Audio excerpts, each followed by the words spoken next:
গোপন সূত্রের খবরের ভিত্তিতে রায়গঞ্জ জেলা পুলিশের তৎপরতায় বৃহস্পতিবার ধরা পড়ল বড়সড় মাদক চক্র। এদিন রায়গঞ্জের শিলিগুড়ি মোড়ের পিডব্লিউডি বাংলোর সামনে অভিযান চালিয়ে পুলিশ এক যুবককে গ্রেপ্তার করেছে। জানা গিয়েছে ওই যুবকে কালিয়াচকের বাসিন্দা। জেলা ম্যাজিস্ট্রেটের উপস্থিতিতে বাজেয়াপ্ত করা হয় বিপুল পরিমাণ মাদকদ্রব্য।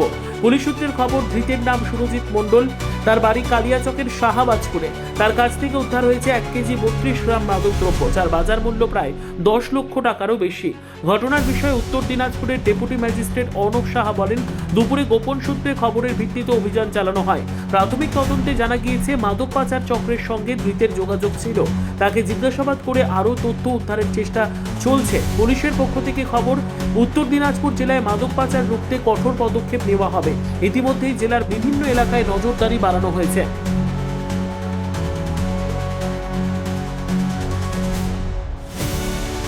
এসডিও স্যারের নির্দেশ মোতাবেক, এসডিও রায়গঞ্জের নির্দেশ মোতাবেক পুলিশের তরফ থেকে একটা রিকুইজিশন যায় একজন ব্যক্তিকে, তিনি মাদক পাচার চক্রের সঙ্গে যুক্ত আছে বলে তাকে খানা তল্লাশি করার জন্য তার একজন ম্যাজিস্ট্রেটের উপস্থিতিতে। তো আমি খবর পাওয়া মাত্রই, অর্ডারটা পাওয়া মাত্রই এসডিওর এখানে এসে উপস্থিত হয়েছি এবং এখানে সুরজিৎ মণ্ডল নামে একজন ব্যক্তিকে আটক করা হয়েছে। তার বাবার নাম কার্তিক মণ্ডল, বাড়ি হচ্ছে কালিয়াচক পিএস থানার আন্ডারে, মালদা ডিস্ট্রিক্টে। তো তার ব্যাগ খানা তল্লাশির পর রায়গঞ্জ পুলিশের তরফ থেকে আমরা তার ব্যাগ থেকে প্রায় 10টা সাদা রঙের জিপার প্যাকেট পাই এবং সেই প্লাস্টিক প্যাকেটের মধ্যে ব্রাউন সুগার নামক নার্কোটিক্স ড্রাগস আমরা চিহ্নিত করা যায় পুলিশের তরফ থেকে, এবং যার ওজন বা পরিমাণ 1 কিলো 32 গ্রাম, অর্থাৎ 1032 গ্রাম, এবং যার বাজার মূল্য আনুমানিক 10 লক্ষ টাকার ওপর পুলিশের তরফ থেকে যেটা বলা হয়েছে।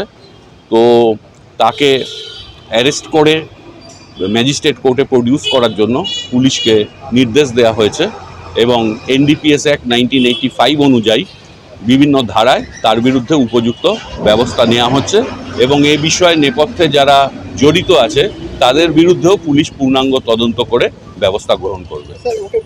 ব্যুরো রিপোর্ট, উত্তর বাংলা সংবাদ।